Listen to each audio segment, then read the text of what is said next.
एक 6 साल की बच्ची की मदर ये कह देती है मेरी बच्ची के साथ कुछ नहीं हुआ। हमारी साइंटिफिक रिपोर्ट, फॉरेंसिक रिपोर्ट कह रही है कि नहीं, इसने इस बच्ची के साथ में हुआ है। तो फिंगरप्रिंट कितने टाइम तक रहते हैं? देखिए, फिंगरप्रिंट तो लाइफ लॉन्ग रह सकते हैं जब तक उनको डिस्टर्ब नहीं किया जाए। मर्डर के क्राइम सीन के ऊपर आपको ब्लड मिलेगा, आपको हथियार मिलेगा जिससे मर्डर हुआ है।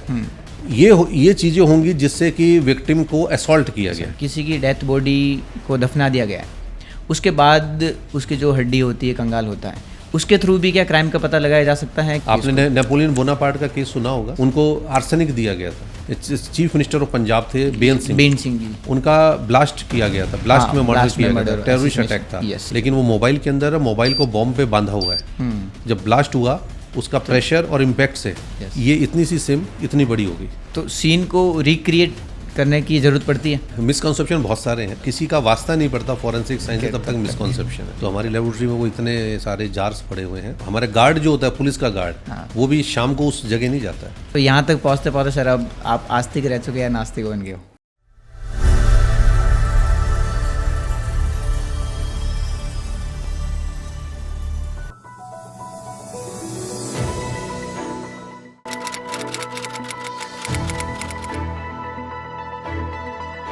नमस्कार, जय हिंद, जय भारत। दोस्तों, आपके साथ मैं वॉरिस सीरवी और स्वागत है आप सभी का ट्रायल टॉक शो में। ट्रायल टॉक शो एक प्रोग्राम है लीगल एक्सपर्ट और लीगल स्कॉलर को आपके साथ मिलाने का। दोस्तों, मैं, आप और हम सब का एक बहुत कॉमन सवाल है कि तारीख पे तारीख, और ये तारीख का सवाल कब ख़त्म होगा। देखा जाए तो किसी भी क्रिमिनल जस्टिस सिस्टम में दो बहुत महत्वपूर्ण सवाल होते हैं कि क्रिमिनल कौन था और उसने किस तरह का क्राइम किया है। इन दोनों सवालों का जब जवाब मिल जाता है तो जस्टिस डिलीवर करना आसान हो जाता है। और आज का ये शो बहुत ख़ास होने वाला है क्योंकि आज के हमारे ख़ास मेहमान हैं director of forensic science laboratory Rajasthan, जो इन सवाल का जवाब दे सकते हैं। आइए मिलकर हम स्वागत करते हैं डॉक्टर अजय शर्मा जी का। बहुत बहुत स्वागत है सर आपका, and thank you so much sir. Thank you sir. ये कॉमन क्वेश्चन है कि तारीख पे तारीख आती हैं और सबका सवाल होता है, लेकिन क्रिमिनल जस्टिस सिस्टम में फॉरेंसिक साइंस लेबोरेटरी का किस प्रकार से रोल रहता है, थोड़ा सा सर एक्सप्लेन कीजिए। आज के जो कॉन्सेप्ट है उसके अंदर क्रिमिनल जस्टिस सिस्टम, इसके अंदर हमारे पास में पिलर्स हैं जो कि किसी भी अपराध में किसी अपराधी की जो भूमिका है, उसका इन्वॉल्वमेंट है, उसको फिक्स करने के लिए। तो अपराध को अपराधी से जोड़ने के लिए फॉरेंसिक साइंस एक बहुत महत्वपूर्ण रूप से इसका इवोल्यूशन हुआ है। और प्रेजेंट जो सिनेरियो है, इसके अंदर जो अभी नए कानून आया है, हमारा BNSS आया है, उसमें भी फॉरेंसिक साइंस को बहुत ज़्यादा महत्वता दी गई है। कारण ये है कि ये फॉरेंसिक साइंस का जितना भी हमारा इन्वेस्टिगेशन होता है, साइंटिफिक इन्वेस्टिगेशन होता है, साइंस की जितनी भी टेक्निक्स है उनके बेस पे होता है। इसीलिए इसकी इम्पोर्टेंस क्रिमिनल जस्टिस सिस्टम में जुडिशरी के सामने इसकी ज़्यादा महत्वता मानी जाती है बाकी किसी चीज़ से। इसका एक बहुत बड़ा रीज़न है कि आपने जैसे अभी आपने कहा कि तारीख पे तारीख पड़ती है। इसका एक बहुत बड़ा कारण क्या होता है कि गवाहों की उपस्थिति। क्रिमिनल केस, खासतौर से जो हीनियस क्राइम है, उसके अंदर कई बार आपने सुना होगा गवाह मुकर जाते हैं। बिल्कुल। जुडिशरी के पास सबूत होना चाहिए। सबूत होता है आई विटनेस के रूप में होता था, गवाह के रूप में होता था, उसी पे रिलाई करके आगे का फैसला सुनाया जाता था। आज वो सिस्टम बदल गया है। अब गवाह, जो ह्यूमन गवाह है, उसके अलावा साइंस गवाह के रूप में आ गई है। और साइंस का गवाह के रूप में आने के बाद चेंज क्या हुआ है कि गवाह तो होस्टाइल हो सकता है, साइंस होस्टाइल नहीं होती। हाँ, ह्यूमन को बदल सकते हैं लेकिन साइंस होस्टाइल नहीं होती। इसलिए बहुत सारे कई केस हम लोगों के पास ऐसे हैं जिसके अंदर आई विटनेस या विक्टिम या उसकी जो पेरेंट्स हैं, कई केसेस ऐसे होते हैं जो कि विटनेस होते हैं, वो मुकर जाते हैं टाइम के साथ में। लेकिन हमारी जो साइंटिफिक रिपोर्ट, फॉरेंसिक रिपोर्ट होती है, अगर वो किसी चीज़ को साबित कर रही है तो जुडिशरी साइंटिफिक रिपोर्ट के आधार पर सजा सुना देती है। मतलब ऐसे मैं बहुत सारे एग्जांपल आपके सामने ला सकता हूँ। पिछले 2 साल के अंदर 10 केस ऐसे हैं जिसके अंदर की जो विक्टिम था, इवन विक्टिम जिसके साथ क्राइम हुआ है, उसके साथ रेप हुआ है, वो होस्टाइल हो जाते हैं। वो कहते हैं नहीं, कुछ नहीं हुआ। एक 6 साल की बच्ची की मदर ये कह देती है मेरी बच्ची के साथ कुछ नहीं हुआ। लेकिन अगर हमारी साइंटिफिक रिपोर्ट, फॉरेंसिक रिपोर्ट कह रही है कि नहीं, इसने इस बच्ची के साथ में हुआ है और इस पर्सन ने किया है, उसके आधार पर सज़ा सुनाई गई है, लाइफ इम्प्रिजमेंट और मृत्युदंड तक की सज़ा सुनाई गई है। ओके। तो ये रोल है फॉरेंसिक साइंस का आज के कॉन्टेक्स्ट में। तो मेरे ख्याल से इससे बड़ा कोई उदाहरण नहीं हो सकता। लेकिन sir most of the cases में होता है बहुत डिले हो जाता है। तो जैसे भी कोई कहीं पे क्राइम होता है तो वेरी फर्स्ट इंस्टेंट वहाँ की जो लोकल पब्लिक होती है उनको क्या स्टेप लेने चाहिए ताकि जो फॉरेंसिक एक्सपर्ट आते हैं उनको परफेक्ट एविडेंस मिल सके? इसके लिए क्या है, हम लोगों ने अब तो काफ़ी सैनिटाइज कर दिया है, पुलिस को भी और पब्लिक को भी हमने काफ़ी कुछ कंट्रोल करवा देते हैं, पुलिस कंट्रोल करती है। सबसे पहला काम होता है क्राइम सीन को सिक्योर करना, प्रिक्योर करना। क्राइम सीन के अंदर कोई डिस्टर्बेंस नहीं होना चाहिए। जैसे ही कोई क्राइम होता है उसको सिक्योर कर दिया जाता है। और यहाँ तक इंस्ट्रक्शन जो हम लोगों ने दी हुई है, जब तक फॉरेंसिक टीम नहीं आती तब तक पुलिस भी उस पर कोई कार्रवाई नहीं करती। पुलिस का पहला काम होता है उसको सिक्योर कर दीजिए। सबसे पहले हम अपने एविडेंसेस कलेक्ट कर लें, उसके बाद आप अपनी इन्वेस्टिगेशन कर लीजिए। सो पब्लिक को वहाँ से हटाना। आपका कहना बिल्कुल सही है। कई बार ऐसा घटना स्थल होता है, ऐसा क्राइम स्पॉट होता है जहाँ पर कि पब्लिक का इंटरफेरेंस हो जाता है। हाँ। अगर किसी घर में कोई घटना होगी, सबसे पहले उसके फैमिली मेम्बर्स होते और इंटरफेयर कर सकते हैं। कुछ चीज़ों को हटा सकते हैं, रख सकते हैं या और भी काम कर सकते हैं।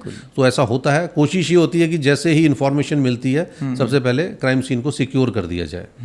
सो पब्लिक के लिए भी यही है, अगर कोई घटना अगर ऐसी हो जाती है, मान लीजिए किसी के साथ है या कि कोई उस जगह मौजूद है, तो सबसे पहला काम होता है कि क्राइम स्पॉट को डिस्टर्ब ना होने दें। ओके। तो सबसे अहम चीज़ है।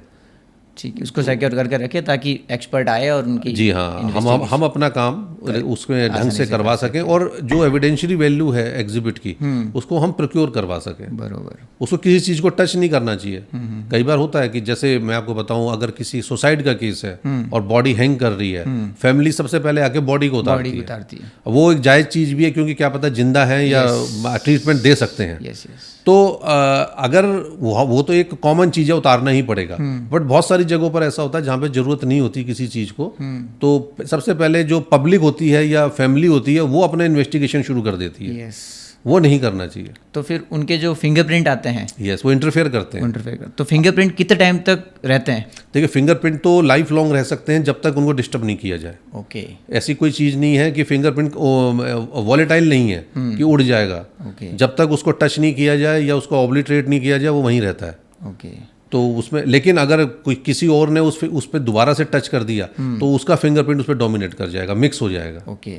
और ऐसा कई बार घर के अगर किसी के घर में कोई क्राइम होता है या कोई ऐसी क्लोज स्पेस में जहाँ पब्लिक का आना जाना है, लोग टच कर लेते हैं चीज़ों को, तो फिर वो हमारे लिए साइंटिफिक एविडेंस में एक प्रॉब्लम होता है क्योंकि हमारे पास फिंगरप्रिंट डेवलप होंगे तो कई लोगों के आ जाएंगे। हाँ, फिर उसमें एक आदमी फिंगरप्रिंट निकालना बहुत मुश्किल है। जो क्रिमिनल का है उसके अलावा 5 लोगों के और फिंगरप्रिंट आ रहे होंगे।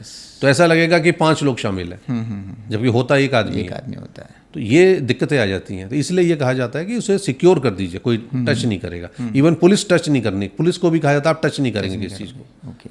और उनको ग्राउंड लेवल पे, रूट लेवल पे, कांस्टेबल से लेकर ऊपर तक सबको ट्रेनिंग दी जाती है।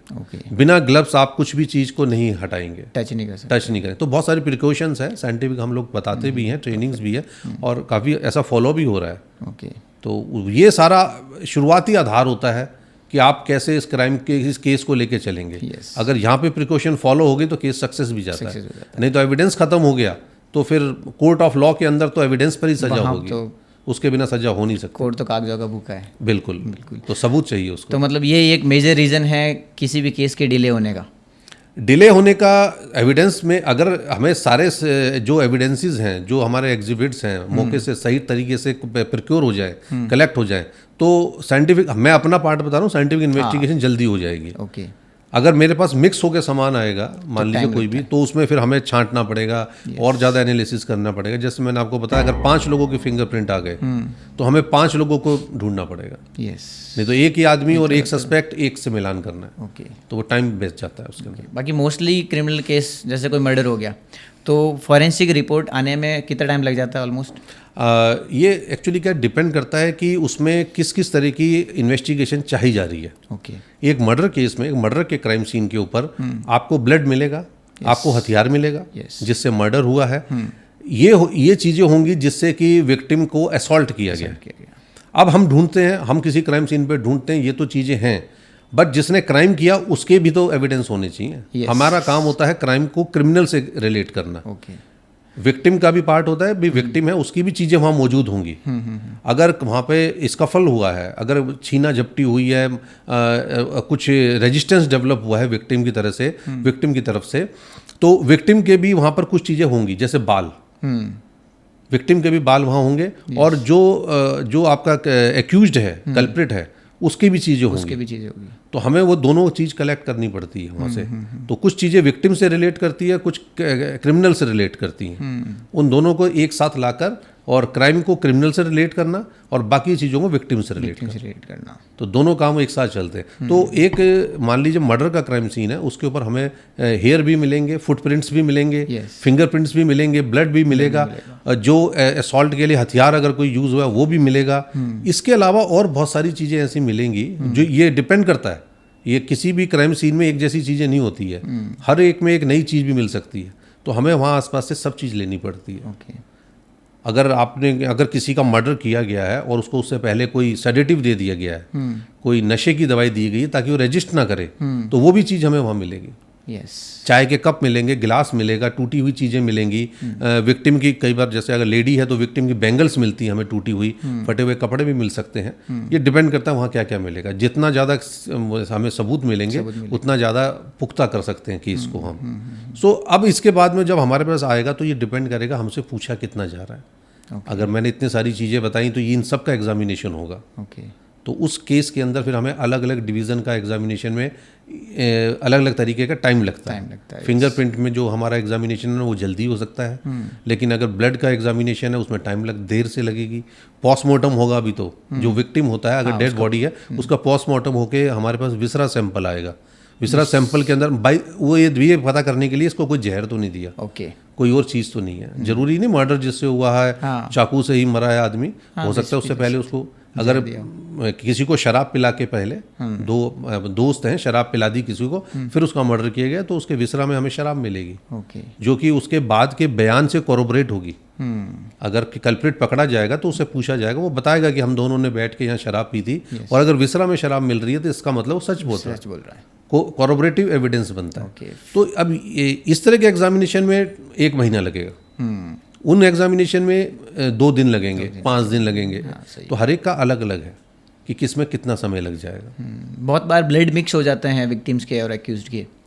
हाँ बिल्कुल हो सकते हैं, अगर विक्टिम का भी ब्लड है और एक्यूज्ड का भी ब्लड एक ही स्पॉट पे मिलता है तो, लेकिन क्योंकि हमारे पास टेक्निक्स हैं तो हम लोग बता सकते हैं ये दोनों ब्लड एक आदमी के नहीं है। ब्लड अलग अलग है। फिर उसके बाद जिस दिन कल्प्रिट पकड़ा जाता है, विक्टिम का ब्लड तो विक्टिम से मैच हो जाएगा, और वो जो दूसरा ब्लड मिला है वो जिस दिन एक्यूज्ड पकड़ा जाएगा उससे मैच करेंगे, और वो सबूत बनेगा कि इट मीन्स ये कल्प्रिट मौके पे मौजूद था।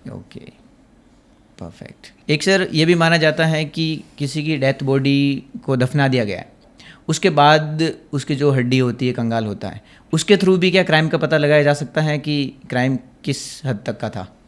बिल्कुल, ये बहुत सारे केसेस में ऐसा होता है जिसमें कि पहले शक नहीं जाता और बाद में किसी तरीके से पता चलता है कि ये जो डेथ हुई थी ये अननेचुरल थी, नॉर्मल नहीं थी। अब चूंकि उसका हिंदू अगर हैं तो जला दिया जाता है, उसमें तो रेमिनेंट्स नहीं इतनी ज़्यादा दिन बाद नहीं मिलेंगे। कई बार अगर हिंदू है कोई और पता चल जाता है कि भाई इसके साथ में कुछ हुआ और गलत तरीके से हुआ है और बॉडी जल रही है, यानी शमशान घाट में, तो वहाँ से भी हम लोग रिकवर कराते हैं। अगर उस टाइम मिल जाएगा तो हमें बोन्स मिल जाती हैं। और अगर किसी को दफनाया गया है, दबा दिया गया है, तो 6-7 महीने, 1 साल, 2 साल बाद भी कंकाल जिसे आप कहते हैं स्केलेटन हमें मिलते हैं, उससे भी हम बहुत सारी जांच कर लेते हैं। हमारे बहुत सारे केसेस हैं जिसमें कि हमने स्केलेटन से भी जांच करते हैं। सिर्फ हड्डी से पता चल जाता है? सिर्फ एक हड्डी से। हमारे पास, हमारे फॉरेंसिक साइंस में कहा जाता है कि मुर्दा बोलता नहीं है, लेकिन साइंस उसको भाषा देती है। हम मुर्दे से बुलवा लेते हैं। मुर्दा अपने खड़ा होकर नहीं बोलेगा, लेकिन साइंस उससे बुलवाती है। एक हड्डी से हम ये बता सकते हैं कि ये जिसका स्केलेटन है, इसकी हाइट कितनी थी, इसकी वेट कितना था, ये मेल था या फीमेल था। और इसके अलावा हम उस हड्डी से, ये तो मैं आपको बता रहा हूँ हड्डी से सिर्फ एंथ्रोपोलॉजी के हिसाब से बता देते हैं, लेकिन अब मैं डीएनए जब हम करेंगे, हम ये भी बता देंगे कि इस पर्सन का शक्ल सूरत कैसी थी। अच्छा, पूरा शेप आ जाएगा, जीनोटाइप कहते हैं। जीनोटाइप और फिनोटाइप दो चीजें होती हैं। जीनोटाइप जीन बताता है आदमी का जीन्स कैसे है, फिनोटाइप उसका फिजिकल स्ट्रक्चर कैसा है। ओके। तो उसी एक हड्डी से हम लोग बहुत सारी चीज़ बता देते हैं। और डेथ ऑफ टाइम भी बता सकते हैं? डेथ ऑफ टाइम डिपेंड करता है, अगर हमें बोन से नहीं मिल सकता, अगर बॉडी के पार्ट्स मिल जाते हैं, लीवर किडनी स्टमक मिलता है तो डेथ ऑफ टाइम बता देते हैं। ओके। उसके पोस्टमार्टम इंटरवल कहलाया जाता है, वो पीएमआई कहा जाता है। ओके। पीएमआई हमेशा जब डेड बॉडी अगर मिल जाती है तब हम कैलकुलेट कर सकते हैं। ओके। बोन से कैलकुलेट करना पॉसिबल नहीं है, क्योंकि टाइम के हिसाब से डिग्रेडेशन होता है और उस टाइम को निकालना कि कितने महीने पहले इसको दफनाया गया वो तो बता सकते हैं। अच्छा। बट डेथ कितने पहले, डेथ उससे 2 भाग घंटे पहले, 3 दिन पहले, वो नहीं। कॉज ऑफ डेथ पता चला? कॉज ऑफ डेथ तो हम बता सकते हैं उससे। बोन से हम बहुत सारे पॉइजन का पता कर लेते हैं, सिर्फ बोन से। ओके। आपने नेपोलियन बोनापार्ट का केस सुना होगा। यस। उनको आर्सेनिक दिया गया था। आर्सेनिक एक जहर होता है। हाँ। स्लो पॉइजन होता है, स्लो पॉइजन, इंस्टेंट डेथ नहीं होती। ओके। उसमें अगर पॉइजन दे दिया गया तो वो बोन्स में एक्यूमुलेट होता रहता है धीरे धीरे। और उसके इफेक्ट पॉइजन के क्या होते हैं कि आदमी बीमार पड़ जाएगा, लीवर फेलियर होगा। 6-7 महीने में आदमी इतना बीमार होता है कि डॉक्टर नहीं समझ पाता क्या इलाज करना है और उसकी डेथ हो जाती है। ये स्लो पॉइजन है। अगर ऐसा कोई पॉइजन है तो वो बोन्स में डिपॉजिट होता है और बोन्स के एग्जामिनेशन से हम हैवी मेटल जिसको कहते हैं वो सारे एग्जामिनेशन कर लेते हैं। पर नेपोलियन बोनापार्ट का बहुत टाइम हो गया था, उस टाइम से ये सारी टेक्निक्स थी? नहीं, ये चीज़ें अब बताई गई थी। ओके। आज जब उसका स्केलेटन निकाला गया तो उसका डीएनए भी किया गया। ओके। पहली बात तो ये, आप जिसको नेपोलियन बोनापार्ट कह के जिसकी स्केलेटन ला रहे हैं वो वाकई में उनका है या नहीं है, ये भी नहीं पता। स्केल तो सबके एक जैसे होते हैं स्केलेटन तो। yes. ये तो आपके बॉडी के ऊपर के ये मसल्स और स्किन है जो कि आपको शेप दे रही है। yes. बोन सबकी एक जैसी, बोन सबकी बराबर है। तो उसको देखकर ये बताना कि ये किस पर्सन का है। और मेरे पास में हमने 2-4 केस ऐसे किए हैं जिसमें कि हमने पर्टिकुलर स्कल, जैसे आप खोपड़ी कहते हैं, है ना, तो उससे भी हम लोगों ने क्रिमिनल आइडेंटिफाई कर दिया, यानी पर्सन आइडेंटिफाई किया। ओके। अगर हमें एक स्कल मिल जाती है पूरी, हम उसको ये बता सकते हैं कि जिस पर्सन का मिसिंग है, एक आदमी मिसिंग है, ये स्कल उसकी है या नहीं है, सुपर इम्पोजिशन। ओके। उस स्कल से हम उसकी शक्ल बना देते हैं, पूरा उसका शेप रेडी कर उसका वही जिसकी हमें फोटो दिखाई जा रही है, ये शक्ल उसकी है या नहीं है। ओके। इसे कहते हैं सुपर इम्पोज करना। उसकी शक्ल के ऊपर उस बोन की जो हमें मिल रहा है स्कल, उसको सुपर इम्पोज करते हैं। तो जो आई के साइज होता है, हमारे कान का जो साइज है, नोज की जो शेप है, ये शेप्स बोन की वजह से हैं सब। बोन्स के डिफरेंट साइजेस हैं हमारे। अच्छा। ये सुपर इम्पोज होकर ये फिट हो जाता है उसमें, तो ये शक्ल इसकी है। ओके। इसमें हम सुपर इम्पोजिशन टेक्निक यूज़ करते हैं बहुत सारे केसेस में। सो हम ये बता देते हैं कि ये जो मिला स्कल, ये इस पर्सन का मिसिंग होता है ना। एक आदमी मिसिंग है, अचानक कहीं पे आपको उसका कोई बॉडी स्केलेटन मिल गया, कंकाल मिल गया। अब ये पता नहीं है कंकाल इसका है या नहीं है, हम उसका मान लें और वो आदमी जिंदा हो। हाँ, ये बात भी ठीक है ना। तो सबसे पहला काम होता है हमारा कि अगर वो इस चीज़ लायक है तो हम डीएनए करते हैं। ओके। सबसे पहला सबसे सबूत अच्छा तो डीएनए करते। उस कंकाल बोन जो मिली उसका डीएनए किया और उसके जो क्लोज रिलेटिव, ब्लड रिलेटिव के सैंपल लिए ब्लड के, और डीएनए मैच हो गया तो ये वही पर्सन है जिसकी बात कर रहे हैं। ओके। ठीक है ना। और अगर मान लीजिए इस हालत में नहीं है बोन्स, हमें डिपेंड करता है डीएनए के लिए बोन्स की कंडीशन मिलनी चाहिए। अगर उसकी कंडीशन नहीं है, वैसी नहीं है, तो हम सुपर इम्पोजिशन पे जाते हैं। ओके। तो साइंस क्या है, हार नहीं मानता। हमारे पास हर स्टेप है, एक के बाद ये नहीं है तो हम ये करेंगे, ये नहीं है तो ये करेंगे। हम ना कहने से पहले 100 बार कोशिश करते हैं। जब कुछ नहीं होता तब हम कहते हैं कि ये पॉसिबल नहीं है। और ऐसा बहुत कम केस में होता है कि हम कोई भी रास्ता ना छोड़े और मना कर दें, कि हमें पता अगर हमने ना करी इसके बाद कुछ नहीं, इसके बाद कोई रास्ता नहीं, इसके बाद कोई रास्ता नहीं। और जो हमारी जुडिशरी है, जो सब कुछ है, वो हमारी तरफ देख रही है कि ये बताएंगे। वो क्रिमिनल जस्टिस का बहुत इंपॉर्टेंट पार्ट है। हाँ, वो साइंटिफिक चीज़ है तो वो उसी पर रिलाई करेंगे। अगर इन्होंने मना कर दिया, ये नहीं कर पा रहे, तो बाकी सब कॉरोबोरेटरी एविडेंस माने जाते हैं। तो जो मेन एविडेंस है, स्ट्रॉन्ग एविडेंस, तो यही माने जाते हैं। Okay, perfect. तो फिर इस रिपोर्ट के बाद जो एक्सपर्ट होते हैं उनको कोर्ट में बुलाया जाता है? ये जरूरी नहीं है। ओके। ये जरूरी नहीं है। हमारे यहाँ जो पहले 293 CRPC इसको कहते थे, अब 392 DNSS हो गया है। तो अब उसके अंदर प्रोविज़न है कि जो रिपोर्ट्स हैं, फॉरेंसिक रिपोर्ट्स हैं, फॉरेंसिक लैब की, वो एडमिसिबल है कोर्ट ऑफ लॉ में, अनलेस अनटिल कोई ऐसा कोई पॉइंट उठता है जिसमें कि ऑनरेबल कोर्ट को लगे कि भाई हमें कुछ क्लैरिफिकेशन की ज़रूरत है, तब आप उनको बुला सकते हैं। तो जब कभी ऐसा होता है तब एक्सपर्ट को बुलाया जाता है, वरना अदरवाइज तो एज सच एडमिसिबल है जब तक चैलेंज नहीं किया जाए। और साइंटिफिक चीज़ को चैलेंज करने के लिए कोई स्ट्रॉन्ग रीज़न होना चाहिए। यस, अदरवाइज नहीं, आप वैसे नहीं बुला सकते क्रॉस करने के लिए।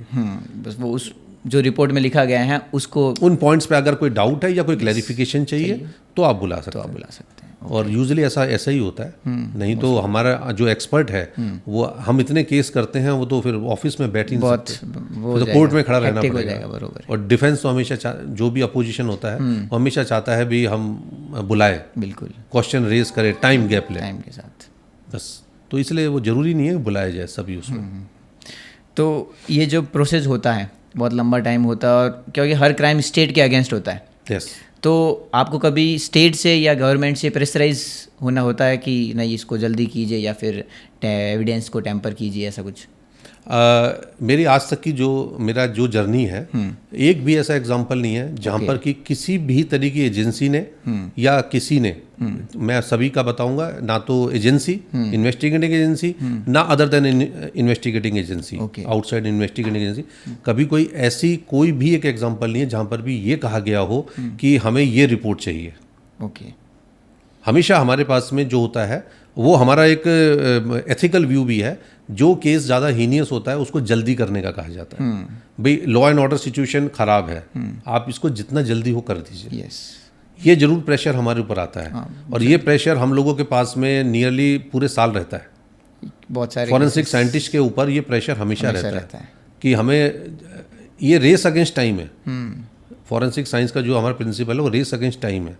आप इसको इस तरह से समझिए कि जो हमारे जो एविडेंस है हमारे पास जो भेजा जाता है, साइंटिफिक जो एग्जामिनेशन है, आपने और बहुत सारी लेबोरेटरीज के नाम सुने होंगे, बड़ी बड़ी लेबोरेटरीज होती हैं, DRDO होता है, CSIR मैंने आपको बताया, ऐसे और बहुत सारी लेबोरेटरीज हैं, वो सब काम कर रही हैं। बट फॉरेंसिक साइंस भी एक लेबोरेटरी है। दोनों में डिफरेंस बहुत बड़ा होता है। उनके पास रॉ मटेरियल होता है, वो रिसर्च एंड डेवलपमेंट का काम कर रहे हैं। हम भी सेम टेक्निक कर रहे हैं, वो भी उसी टेक्निक पे काम करते हैं। डिफरेंस क्या है? उनके पास सैंपल बहुत ज़्यादा है, सैंपल ज़्यादा है। मेरे पास सिर्फ एक हेयर होता है, एक ड्रॉप ब्लड होती है कई बार। ओके। मुझे उसी पे काम करना है। ओके। उनके पास टाइम लिमिट नहीं होती है। एक PSL भी बनाता है DRDO, उसको 2 साल 5 साल 10 साल लगते हैं। ओके। मुझे रिपोर्ट देनी होती है 24 घंटे में। अगर उनका PSL भी फेल होता है, मैं ऐसा किसी ऑर्गेनाइजेशन को नहीं कह रहा हूँ, मैं एक एग्जांपल बता रहा हूँ। मान लीजिए कोई चीज़ उनकी फेल हो जाता है, कोई एग्जाम, कोई साइंटिफिक टेक्निक फेल होती है या उनका प्रैक्टिकल फेल होता है, एक्सपेरिमेंट, वो उसका रिपीट कर लेते हैं। हम रिपीट नहीं कर सकते। एक बार आपने जो रिपोर्ट दी, हमने नहीं, रिपोर्ट देना नहीं, सैंपल ही नहीं मिलेगा आपको। अच्छा, सैंपल ही नहीं है ना आपने? आपके पास एक हेयर है, आपने वन टाइम यूज़ है, वन टाइम यूज़ है, आपको दूसरा हेयर नहीं मिल सकता। और एक बार जिस हेयर को यूज़ कर लिया फिर वापस उस सेम हेयर को यूज़ नहीं कर सकते? वो तो हमने यूज़ कर लिया उसको, तो अच्छा, वो अब उसके बाद दूसरा हेयर नहीं आ सकता। ओके। क्राइम सीन से जो हमने हेयर कलेक्ट किया, हमें वहाँ से एक हेयर मिला, हमने उसी पे हमने एग्जामिनेशन कर रहे हैं, उसी पे सब चीज़ अप्लाई कर रहे हैं, उसमें रिजल्ट नहीं आया, तो दूसरा हेयर तो है नहीं मेरे पास। मिनिमम सैंपल, मैक्सिमम रिजल्ट और मिनिमम टाइम। तो ये एक बहुत कॉम्प्लेक्स सिचुएशन बन जाती है। और हमारी फॉरेंसिक रिपोर्ट के ऊपर डेथ पेनल्टी से लेकर सारी सजाएं होती है। जरा सी गलती होते ही एक गलत इंसान को फांसी हो सकती है। तो ये अकाउंटेबिलिटी और ये एथिक्स लेके चलना पड़ता है। तो इसीलिए हम लोग इसमें एक्यूरेसी पे जाते हैं। जब तक 100% नहीं हो, हम रिपोर्ट नहीं देते। अगर हमने दे दिया तो वो 100%, उसके बाद उसमें कोई गुंजाइश नहीं है। Okay, perfect sir. आपने सर बहुत सारे हाई प्रोफाइल केसेस भी किए हैं, हवाला केसेस, टेलीकॉम स्कैम, प्रियदर्शनी मोटो का मर्डर केस था, उसमें भी आप थे। तो किसी एक केस के बारे में थोड़ा डिटेल में बता सकते हैं, किस प्रकार से वहाँ मैनेजमेंट हुआ था और किस प्रकार जो है फॉरेंसिक ने काम किया था? हर्षद मेहता केस हैं, जैसे तेलगी के केस हैं, तो फेक जो स्टैम्प पेपर्स पकड़े गए, तो वो जो पेपर्स उसके पास से मिले हैं वो किस टेक्नोलॉजी से प्रिंट हुए, उसमें क्या क्या फीचर्स थे जो जेन्युइन में नहीं है, उसके जो उसने डेवलप किया, मशीन्स पकड़ी गई, क्या इसी मशीन से प्रिंट हुए हैं। तो ये सब चीज़ें एक और वैसे एविडेंस है। आपने जैसे कहा, एक बहुत इंपॉर्टेंट केस हमने हैंडल किया था, वो था आपने नाम सुना होगा, जो चीफ मिनिस्टर ऑफ पंजाब थे बेन सिंह जी। उनका ब्लास्ट किया गया था, ब्लास्ट में मर्डर किया गया था, टेररिस्ट अटैक था चंडीगढ़ के अंदर। उसमें सीबीआई केस था, सीबीआई ने इन्वेस्टिगेट किया था। ठीक है। जो टेररिस्ट पकड़ा गया था उसके घर से हमें जब रेड किया गया, उसको पकड़ा गया तो वहाँ से बहुत सारा मटेरियल मिला। अब उसको लिंक करना था कि इसने किस तरह से मोडस ऑपरेंडाई बनाया। वहाँ पे उसने जो नक्शे बनाए थे वहाँ के जो पार्लियामेंट के चंडीगढ़ की असेंबली के बाहर ही ब्लास्ट हुआ था। हाँ, विधानसभा के बाहर ब्लास्ट हुआ था, कार के अंदर से ही ब्लास्ट हुआ था। तो उन्होंने अपने घर पे नक्शे बना के उन्होंने रखा था, यहाँ ये कार होगी, यहाँ ये होगा, यहाँ से ट्रिगर होगा, इस तरीके से उस पर सारे नोट्स बने हुए थे। वो वहाँ पे मिले आपको? वो उसके घर से जिसको पकड़ा गया था, जब उसको ये लिंक करना कि इस पर्सन ने ये चीज़ें सारी मोडस ऑपरेंडाई में था, ये बना रहा था। अब उस पर्सन को उससे लिंक करने के लिए हमने उसके वो सारे सैंपल्स उससे लेकर और उसको मैच करवाया कि इसी आदमी ने ये लिखा था, ये बनाए थे नक्शे। इट मीन्स ये इन्वॉल्व है पूरे इस केस के अंदर, जिसको पकड़ा गया। तो ये एक और एविडेंस जुड़ गया उसके अगेंस्ट। ये हैंड राइटिंग से मैच हुआ होगा? हैंड राइटिंग से मैच हुआ।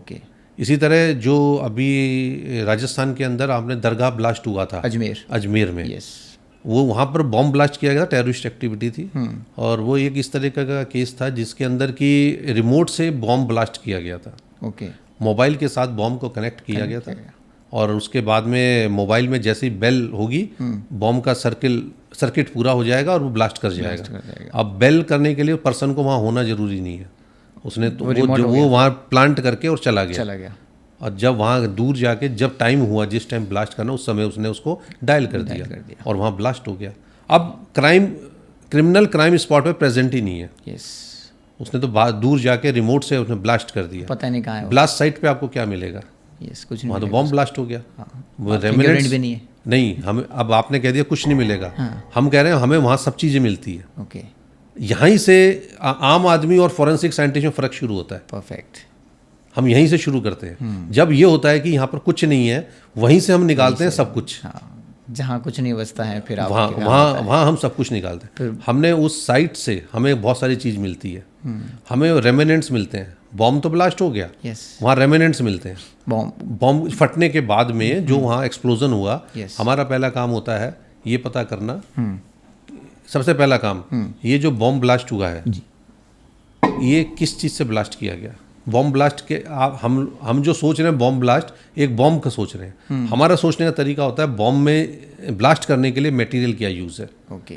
इसमें आपने RDX यूज़ हुआ है, अमोनियम नाइट्रेट यूज़ हुआ है, पैटर्न यूज़ हुआ है। क्योंकि ये जो चीज़ें होती हैं ये लिंक करती है कि कौन सा ग्रुप इसमें एक्टिव है। कहाँ से ये लिया गया है, ये कौन सा ग्रुप है, इसमें टेररिस्ट ग्रुप कौन सा काम कर रहा है। ये जैश-ए-मोहम्मद काम कर रहा है या मुजाहिदीन काम कर रहा है। सबका अपना पैटर्न है, मोडस ऑपरेंडाई है। अच्छा, उनका अपना वो ऑलरेडी हमारी इंटेलिजेंस एजेंसीज उनको पता है कौन कैसे करता है। अगर अमोनियम नाइट्रेट की ने अगर ब्लास्ट हो रहा है, ये किसी का पैटर्न है, क्योंकि उसके पास वही रिसोर्सेज हैं, उसको वही चीज़ मिल सकती है। तो सबसे पहला पता करना है कि ब्लास्ट होने का रीज़न, मतलब किस चीज़ से ब्लास्ट किया गया। अब इस ब्लास्ट साइट पे हमें अनयूजुअल मिला, मोबाइल मिला था। मोबाइल जो कि नहीं मिलना चाहिए था। प्लांट हुआ है ब्लास्ट, तो ब्लास्ट हो गया, बात खत्म, कैसे भी ट्रिगर हुआ हो। लेकिन वहाँ मोबाइल मिल गया हमें, तो हमने मोबाइल कलेक्ट किया कि मोबाइल मिला। इट मीन्स सर्किट का बात हुई है, मोबाइल का सर्किट बनाया गया। वो एक अलग सबूत बनेगा। अब हमें जो सबसे इम्पोर्टेंट चीज़ मिली इसमें, वो मिली थी, अगर फ़ोन में बेल हुई है सर्किट पूरा करने के लिए, तो मतलब सिम है, तो सिम है। हमें सिम मिलेगी। परफेक्ट। अब यहाँ पर हमने, जैसे आपने कहा परफेक्ट है, और सिम मिल जाएगी। पर वो सिम तो टूट गई होगी ना? हाँ, सिम टूटी नहीं थी। टूटती नहीं है। सिम का जो मटेरियल प्लास्टिक होता है, बहुत अच्छे मटेरियल का होता है। वो ऐसे पूरा मुड़ जाता है, लेकिन उसकी स्ट्रेंथ बहुत अच्छी होती है और उसके ऊपर नंबर्स प्रिंटेड होते हैं। हमारा इंटरेस्ट उस नंबर में था। हमें वो नंबर चाहिए थे। लेकिन आज के टाइम पे माइक्रो सिम्स हैं हमारे फ़ोन में, छोटी है। उस टाइम में बड़ी होती थी, उस साइज़ की आती थी और इस साइज़ की होती थी। वो जस्ट ये साइज। लेकिन वो मोबाइल के अंदर है, मोबाइल को बॉम्ब पे बांधा हुआ है। जब ब्लास्ट हुआ, उसका प्रेशर और इम्पैक्ट से ये इतनी सी सिम इतनी बड़ी हो गई, इस साइज़ की। अच्छा, वो फैल गई वो तो रप्चर नहीं हुई, वो एक्सपेंड हो गई। अब एक्सपेंड होने के बाद उसके सारे जो प्रिंटेड मटेरियल वो सारा डिस्टॉर्ट हो गया। हमें तो वही चाहिए था। वही एक लिंक है जो बताएगा कि ये जो मोबाइल है, ये सिम है, किसके नाम से इशू है, कहाँ से इशू है। राजस्थान की है, इसका मतलब वो यहाँ बैठ के उन्होंने प्लांट किया है, कहीं से लेके आए हैं, तो वो सिम वहाँ से कनेक्ट होगी। अब रात को 8 बजे, ये 6 बजे 6:30 बजे ब्लास्ट हुआ था, शाम के टाइम ब्लास्ट हुआ था। और करीब 10-11 बजे ये हमारे पास मटेरियल हम अजमेर से कलेक्ट करके लाए थे। और रात को 4 बजे 3-3:30 बजे हम लोगों ने इस सिम को हमने डिसाइफर करके बताया इस पर नंबर क्या प्रिंट थे। और पहली टीम जो रवाना हुई थी सुबह 7 बजे, पुलिस की टीम उस सिम को कनेक्ट करते हुए उस जगह पहुंच गई थी जहां से सिम इश्यू हुई थी। पर्सन आइडेंटिफाई करने के लिए स्पॉट मिल गया था, स्पॉट। तो ये रोल होता है कि कैसे हम फॉरेंसिक साइंस कैसे इस पे को रिलेट कर गई। इसी तरह जयपुर बॉम्ब ब्लास्ट में भी हमारा वही रोल था।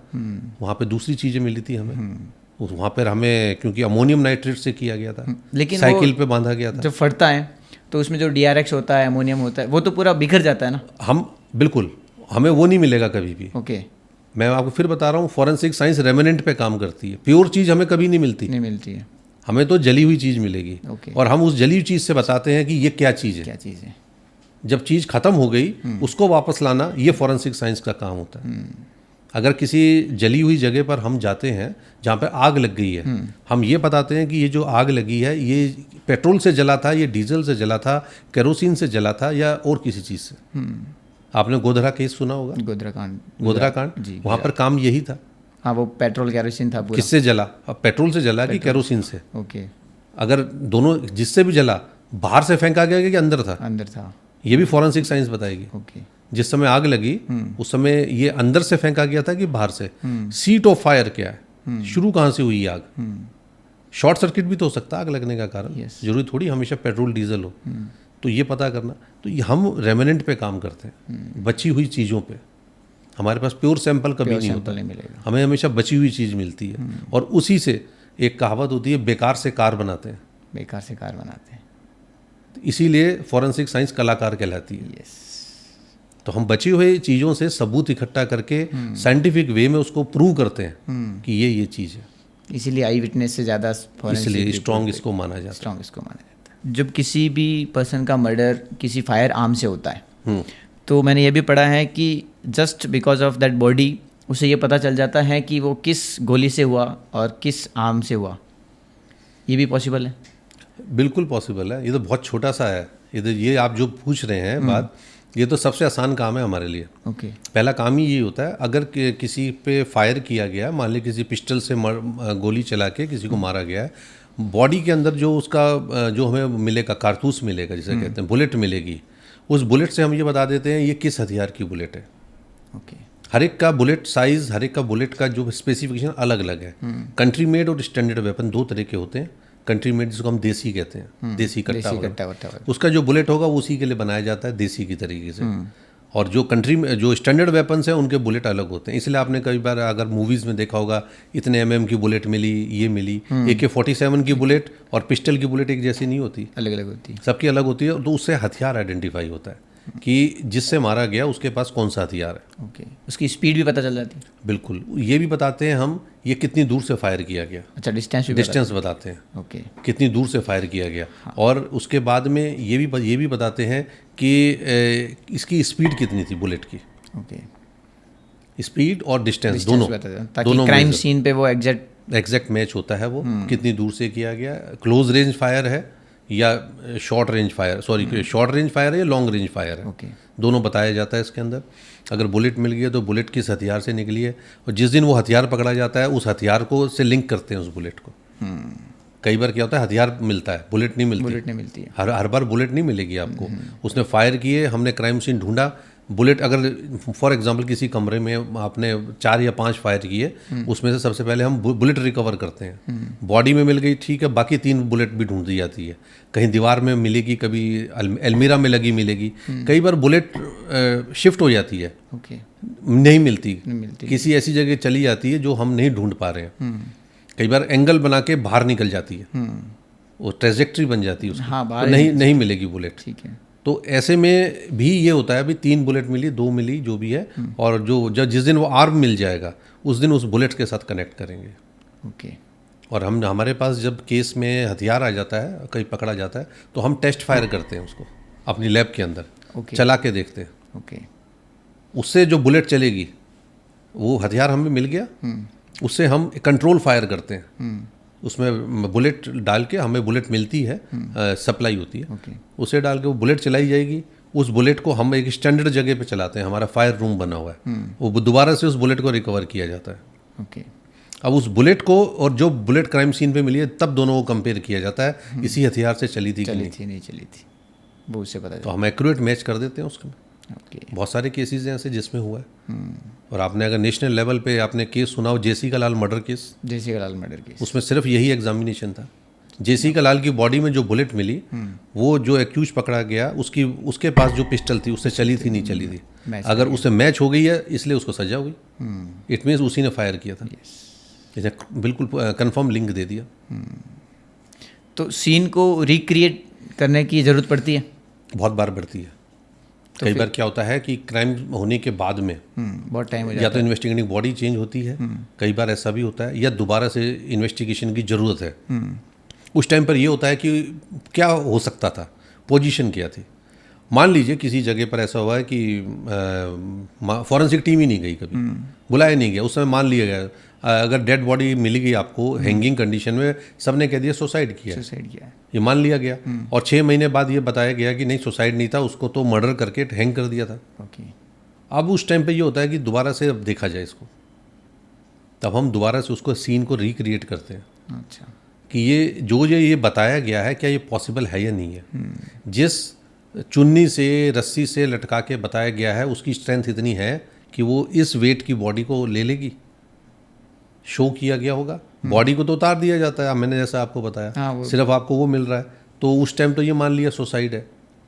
अब हमें ये देखना है कि वो जो सीन बनाया गया है, फेक सीन बनाया गया, उसमें तो प्लांट की गई हैं चीज़ें, वो पॉसिबल है या नहीं है। तो इसमें बहुत सारे क्वेश्चन राइज होते हैं दोबारा से करने के लिए, भी पॉसिबिलिटी थी कि या नहीं थी।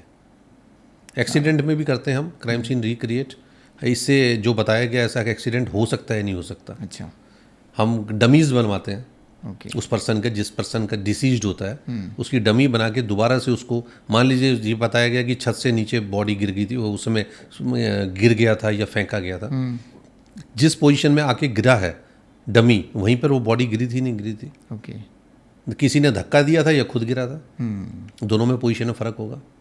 तो ऐसे बहुत सारी चीज़ें, एंगल होते हैं जिनको कि हम क्राइम सीन रिक्रिएट करते हैं। ज़्यादातर फायर आर्म के केस में, जहाँ पे एनकाउंटर्स में बहुत करते हैं। हाँ, एनकाउंटर में क्या कि दोबारा पूरा से प्लांट होता है वो, नहीं ये कह नहीं सकते, जेन्युइन का भी अगर अच्छा। कोई इन्वेस्टिगेशन हो रही है, कई बार होता है भाई ये जो एनकाउंटर हुआ है क्या इसकी पॉसिबिलिटी थी या नहीं थी। जैसे बताया जाता है भी यहाँ पे खड़ा था क्रिमिनल, यहाँ से फायर हुआ, ऐसा ऐसा किया गया।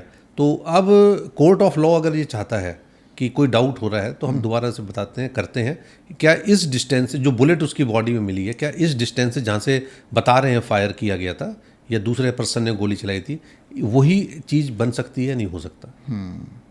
तो फिर जो जज होते हैं वो क्राइम सीन पर आते हैं देखने के लिए? नहीं, ज़रूरी नहीं है, वो रिपोर्ट मांग लेते हैं। वो रिपोर्ट मांग लेते हैं। जैसे हमसे एक सुप्रीम कोर्ट ने मुझसे एक रिपोर्ट मांगी थी, जोधपुर के अंदर एक नेशनल लॉ यूनिवर्सिटी के बच्चे का एक्सीडेंट का केस था रेलवे ट्रैक पे। अच्छा, यहाँ पर 2 बार एफआईआर लगी थी, लोअर कोर्ट में और हाई कोर्ट में भी। पुलिस ने एफआईआर लगा दिया था भी एक्सीडेंट का केस है, बट उसके पेरेंट्स सेटिस्फाई नहीं थे, उन्होंने फिर फाइल करके सुप्रीम कोर्ट गए थे। उनका एक ही रीज़न था कि क्राइम सीन पे फॉरेंसिक टीम को क्यों नहीं बुलाया गया था, ओके, सिर्फ एक्सीडेंट कैसे मान लिया गया। देन सुप्रीम कोर्ट ने एसआईटी बनाई और उसके अंदर ये बताया गया है, उसमें कहा गया कि एक सीन को रिक्रिएट करिए और एफएसएल राजस्थान की टीम को लेकर आप अपनी रिपोर्ट दीजिए कि ये मर्डर का एंगल है या एक्सीडेंटल डेथ है।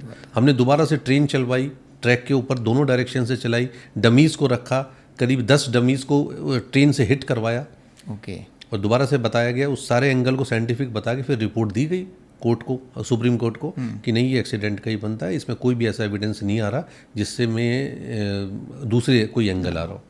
तब वो बात मानी गई, ओके, बाय, नहीं तो अदरवाइज केस लोअर कोर्ट से सुप्रीम कोर्ट तक पहुंच गया। हाँ। राजस्थान का केस सिर्फ फॉरेंसिक की वजह से, सिर्फ इस वजह से। तो क्राइम सीन रिक्रिएशन का होता है। जिनके साथ रेप हुआ है, अब क्योंकि वो पूरी फैमिली और वहाँ का जो माहौल है पूरा डर जाते हैं और वो किसी को जनरली बताते नहीं है इंस्टेंट्स, तो उस केस में जो विक्टिम है उसको फर्स्ट स्टेंज पे क्या करना चाहिए? मतलब FIR करवाए पुलिस के पास या फिर पहले फॉरेंसिक? देखिए, रेप इंसिडेंट में, खास तौर से रेप इंसिडेंट में क्या होता है कि आई विटनेस बहुत कम होते हैं। यस। जो आई विटनेस होगा वो एसोसिएट होता है, साथ में होता है वो। ज़्यादातर ऐसा होता है। अगर एक से ज़्यादा पर्सन इन्वॉल्व है, गैंग रेप हो या एसोसिएट हो साथ में, तो वही होते हैं जो आई विटनेस बनते हैं या होते हैं। वो कभी भी सामने नहीं आएंगे, वो तो एज ए एक्यूज्ड में जाते हैं। हाँ, जैसे पुरानी धारा में 120B में जाते थे। अगर आप एसोसिएट थे साथ में, एक जिसने किया वो तो एक्यूज्ड है, दूसरा साथ में एसोसिएशन में आएगा। अब जो विक्टिम है, विक्टिम सबसे पहले तो ट्रॉमा में होती है। हाँ, अगर रेप हुआ तो ट्रॉमा में है। सेकंड थिंग, उसको रिपोर्ट करने में टाइम लगता है। बहुत सारे केसेस होते हैं। एक होता है कि जैसे अगर एजुकेटेड है गर्ल, सब कुछ है, उसको पता है, अपने राइट्स का पता है, वो इमीडिएट रिपोर्ट करेगी। और रूरल एरियाज़ में, राजस्थान में कई बार क्या पर्सन, क्योंकि गर्ल है या लेडी है, वो डर जाते हैं, ट्रॉमा में चले जाते हैं, बताएं नहीं बताएं, सोशल स्टिग्मा है, घर पर बताएं, क्या करें, टाइम फिर बाद में। लेकिन इनसाइड जो गिल्ट होता है वो उसको बाहर निकालते हैं। अब उसमें 1 दिन, 2 दिन, 3 दिन, कई बार महीने रिपोर्ट होने में, केस में लगता है। रेप केसेस में जितना टाइम ड्यूरेशन निकल जाएगा उतना एविडेंसेस वीक हो जाते हैं।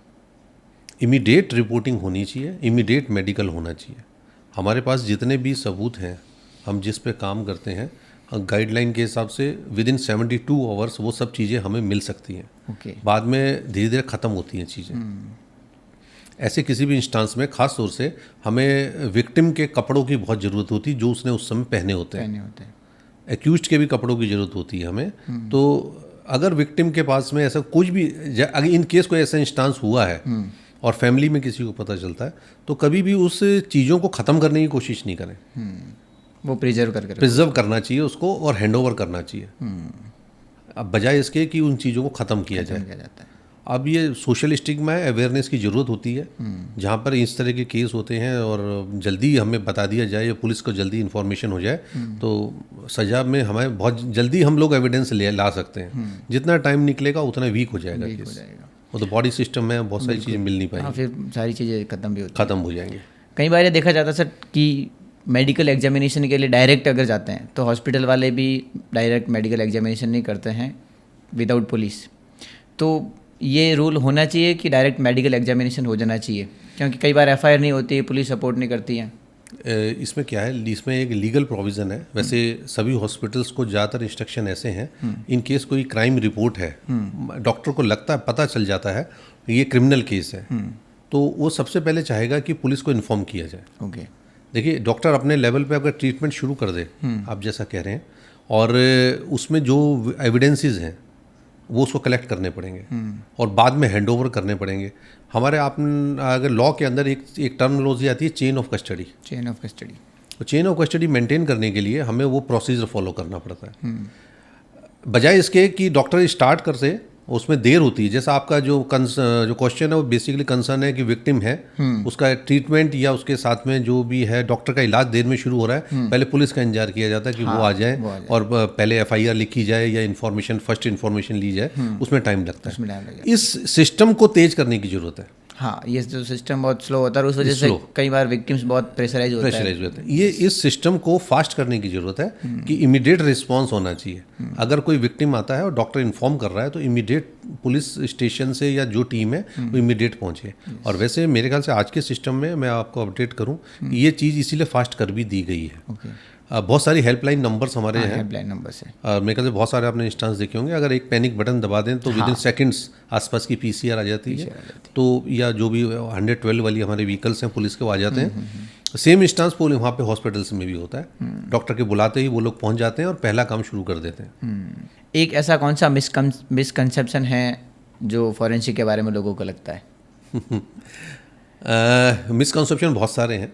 जब तक आदमी किसी का वास्ता नहीं पड़ता फॉरेंसिक साइंस से, तब तक मिसकॉन्सेप्शन है। बिल्कुल। मीडिया ने बहुत सारी चीज़ फॉरेंसिक को बताया गया है। आज से जैसे मैं आपको बताऊं, जिस टाइम हमने फॉरेंसिक साइंस शुरू किया था, जिस टाइम हम थे, उस टाइम पे फॉरेंसिक साइंस को कोई जानता नहीं था। लोग फॉरेंसिक वर्ड नहीं बोल सकते थे, बोलने में भी बहुत फॉरेंसिक बोलते थे। मेरे साथ ही होता था, लोग कहते थे किसी फॉरेन सर्विस में है गया। तो ये सब कॉन्सेप्ट थे। आज के टाइम पर क्या है, धीरे धीरे लोगों का अवेयरनेस हो रही है। अब इसके अंदर बहुत सारे मूवीज़ हैं, सीरियल्स हैं। अब वो लोग क्या ग्लैमर के वे में फॉरेंसिक को प्रोड्यूस कर रहे हैं। हाँ, जैसे CID में, क्राइम पेट्रोल में दिखाया जाता है फॉरेंसिक को। मैं नाम नहीं लूँगा कि पर्टिकुलर उसका, बट उसमें जो दिया जा रहा है वो बेसिकली वो उनकी डिमांड भी है, क्योंकि आदमी को अगर आप उसे प्योर साइंस दिखाएंगे तो कोई नहीं देखेगा टीवी सीरियल को, थोड़ा ग्लैमर तो लाना ही पड़ेगा।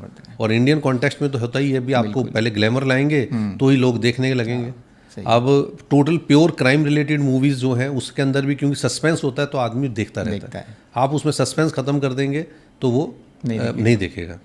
तो इसी तरह ग्लैमर को डेवलप करने में फॉरेंसिक साइंस को यूज़ करके तो लोगों को लगा शायद ऐसी फॉरेंसिक साइंस होती होगी कि एक ही पर्सन है वो सारा पूरी फॉरेंसिक साइंस सारे केस कर देता है, एक ही टेबल पे एक ही रूम में सारा होता है। ऐसा नहीं होता है हमारे यहाँ। एक चीज़ को करने के लिए एक ही एक्सपर्ट होगा, दूसरा काम नहीं करेगा वो। वही स्पेशलाइज है, क्योंकि कोर्ट ऑफ लॉ के अंदर हमें 100% चाहिए।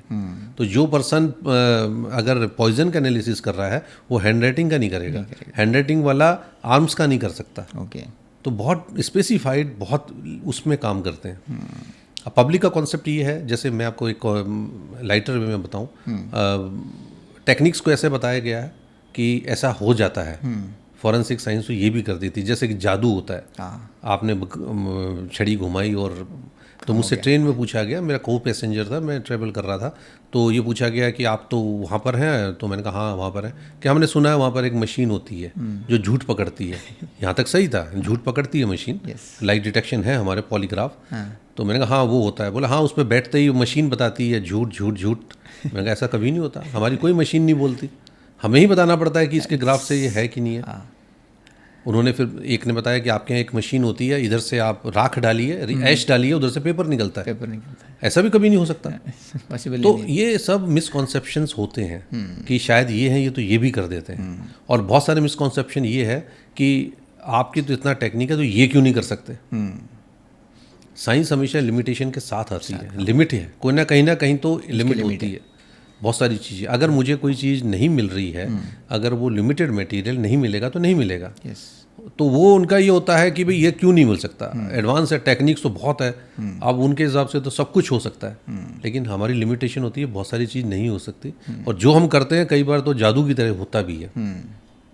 हम एक इंसेक्ट से ये बता देते हैं, बॉडी पे अगर कोई इंसेक्ट है कि इसकी ये इंसेक्ट आया है तो इसका मतलब इसकी कितने दिन पहले डेथ हुई है। ये आम पब्लिक सोच नहीं सकती। नहीं सोच, बिल्कुल सर। इसे जिसे हम एंटोमोलॉजी कहते हैं, एक जादुई है, एक जादुई चीज़ है कि हमें डेड बॉडी मिली और डेड बॉडी के ऊपर हमें इंसेक्ट्स मिल जाते हैं। हमने क्या किया, उस इंसेक्ट की लाइफ साइकिल पढ़ ली कि ये इंसेक्ट का जो प्यूपा हमें मिल रहा है, इस साइंटिफिक वर्ड है प्यूपा की लाइफ स्टाइल, एडल्ट होता है, उसका अंडा होता है, फिर प्यूपा बनता है, फिर लार्वा, ऐसे स्टेजेस हैं। तो हमें पता है कि जो फ्लाई इसके ऊपर जिसके ये अंडे हैं, इससे अगर लार्वा हमें मिल रहा है, ये इतने दिन बाद ये लार्वा आता है। इसका मतलब ये फ्लाई इस बॉडी पर इतने दिन पहले आई।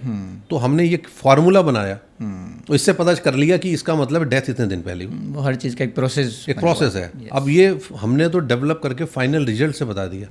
अब ये जो मेहनत है ये पब्लिक को नहीं पता, लेकिन ये तो पता है कि हाँ इन्होंने कर दिया। तो ये कैसे हो गया, जादू हो गया। जब आप ये कर देते हैं अब वहाँ कह रहे हैं वो नहीं हो सकता, तो दोनों चीज़ अलग अलग है। तो बहुत सारी चीज़ पॉसिबल होती हैं, बहुत सी नहीं होती। तो मिसकॉन्सेप्शंस तो रहते हैं। क्योंकि सर आप इंडिया में रहते हैं और यहाँ पे धर्म में बहुत विश्वास माना जाता है, तो ऐसा कभी होता है कि आप जब किसी कंगाल के पास साथ काम करते हैं, बॉडी के साथ काम करते हैं, तो डर लगता है? शुरुआत में डर लगता था। सच बात ये है, जब ज्वाइन किया था हमने, हमारे यहाँ जो एक जगह विसरा रूम जो कहलाता है जहाँ पे हम काम करते हैं पॉइजन एनालिसिस के लिए, कहने को ये कह देते हैं कि आदमी की डेथ हुई, पोस्टमार्टम हुआ, बॉडी उसको हैंड ओवर कर दी, परिवार वालों को दे दी जाती है बॉडी। वो उसका रिचुअल्स करते हैं, उनके लिए हो गया, रिचुअल हो गया।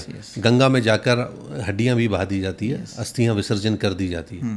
बट फैक्ट ये है कि अगर अननेचुरल डेथ है, उसका जो रियल पार्ट है, हार्ट, लीवर, किडनी, ये सब चीज़ें तो हमारे पास होती हैं। अच्छा, वो आप निकाल देते? वो हम नहीं निकालते, डॉक्टर निकाल देता मतलब। और डॉक्टर निकाल के हमें एनालिसिस के लिए भेजा हुआ है। तो जिस पर्सन का हरिद्वार में रिचुअल्स हो चुका, अस्थि विसर्जन हो चुका, उसके रियल ऑर्गन्स तो हमारे पास हैं, वो आदमी तो हमारे पास है, और वो इस जार में बंद। तो बहुत सारी जगह पर कहते भी हैं लोग कि अगर देखा जाए तो भी आत्मा तो यहीं पे है, तो हमारे पास इतने जार्स रखे हुए हैं अलग अलग, बहुत जगह उसमें हमारे पास आदमी का नाम नहीं है, FIR नंबर, थाना और उससे होते हैं। Yes. तो इतने सारे उसके रियल पार्ट्स तो हमारे पास हैं।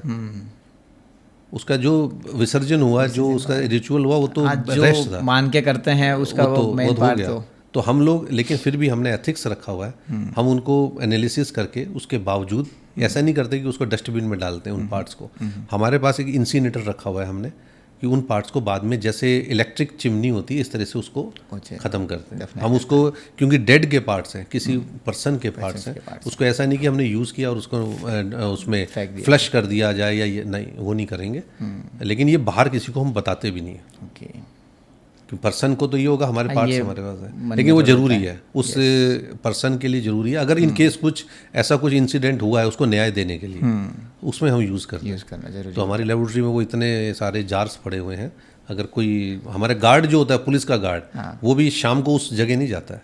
अच्छा, बहुत सारे मिसकॉन्सेप्शन है कि ऐसा होता है, मैंने देखा है, मैंने ये वो। अब वो हम तो साइंस में बिलीव करते हैं, बट वहाँ पर होता भी है।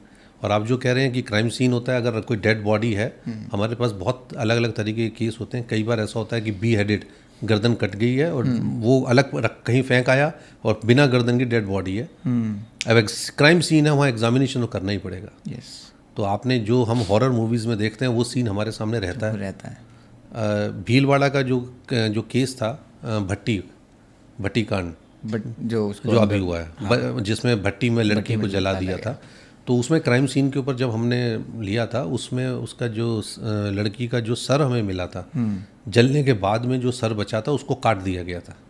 अच्छा, जो जलने के बाद जो सर मिला, जलने के बाद तो सिर्फ सर बच गया था, आधा जला सर, और नीचे का आधा बॉडी पार्ट जल गया था।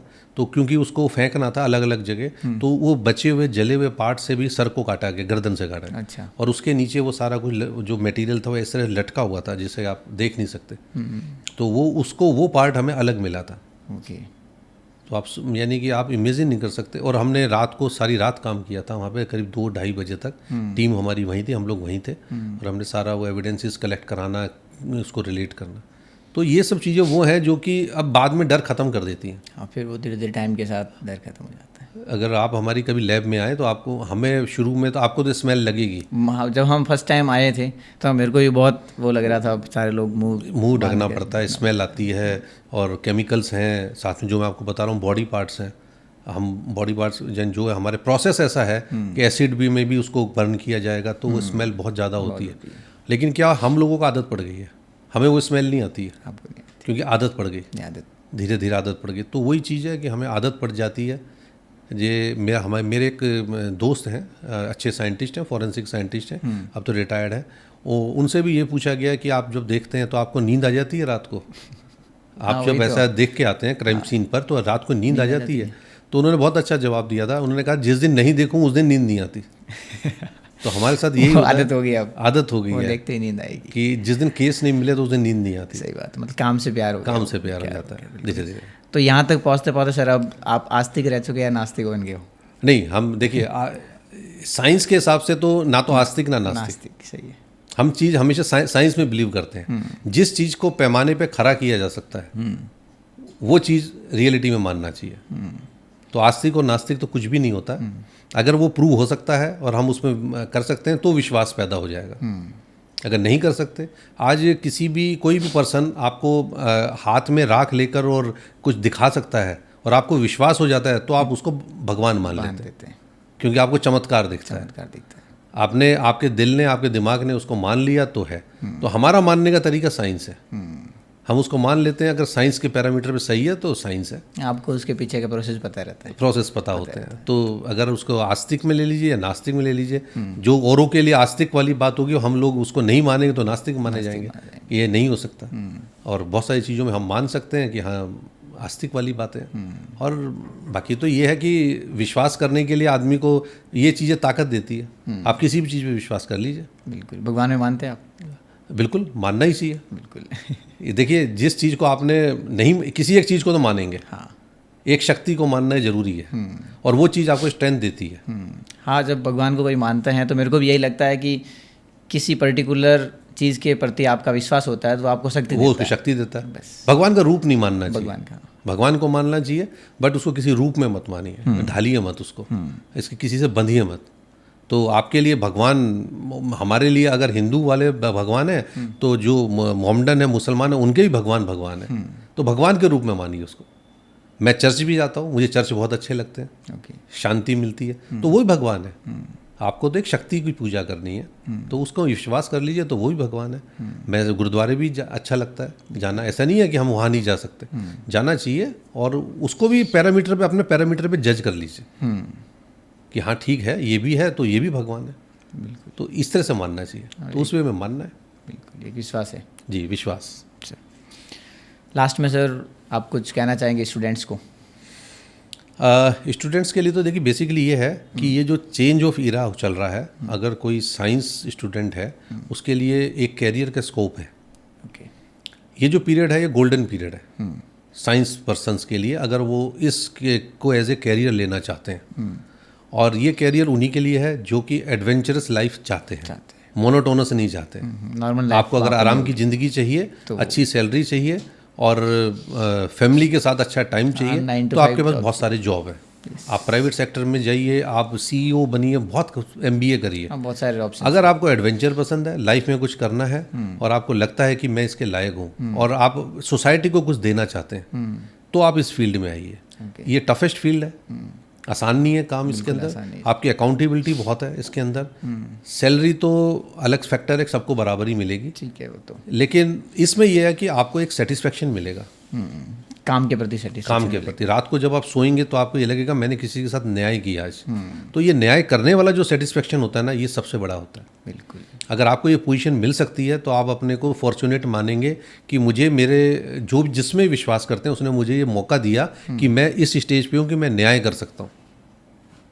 तो अगर आप में ऐसी भावना है तो आप इस फील्ड को लीजिए। फिर तो ये चैलेंजिंग फील्ड है और बहुत अच्छा फील्ड है, आपको इतना कुछ करने को मिलेगा, इतना सब कुछ है, और सबसे बड़ी बात सोसाइटी में आपकी रेपुटेशन बहुत अच्छी होगी। लोग बहुत इज्जत से देखते हैं इस प्रोफेशन को। लोगों का विश्वास वाली बात बता रहा हूँ, जैसे इन्वेस्टिगेशन में पुलिस का पे विश्वास, ऐसे फॉरेंसिक साइंस पे लोग मांग अब खुद डिमांड करते हैं, नहीं आप फॉरेंसिक को बुलाइए, आप FSL को बुलाइए। तो ये जो विश्वास है ये है। और इस समय गवर्नमेंट ऑफ इंडिया वैसे भी बहुत डेवलप करा रही है, नए कानून में बहुत ज़्यादा इंपॉर्टेंस दी गई है फॉरेंसिक साइंस को। तो एक अच्छा नया फील्ड, एमर्जिंग फील्ड है, और हम डेवलपिंग स्टेज पर हैं अभी, डेवलप करेंगे इसको, और भी ज़्यादा डेवलप होएगा। तो एक अच्छा कैरियर अपॉर्चुनिटी है, बिल्कुल, लेकिन टफेस्ट है। आपको रात को 12 बजे भी क्राइम सीन अटेंड करने जाना पड़ता है, तो जानना। हाँ, आपको सैटरडे संडे यानी छुट्टियाँ नहीं होती हमारे लिए। अगर मुझे हाई कोर्ट में रिपोर्ट देनी है सोमवार को, तो सैटरडे संडे हम काम करना पड़ता है। ओके। तो वो कुछ ये चीज़ें छोड़नी पड़ेगी, सेक्रीफाइस करना पड़ेगा आपको। तो अगर ये लाइफ पसंद है तो बहुत अच्छा है, इससे अच्छा कोई फील्ड नहीं है मेरे हिसाब से। Absolutely sir, thank you so much sir, बहुत अच्छा लगा सर आपसे बात करके, थैंक यू सर।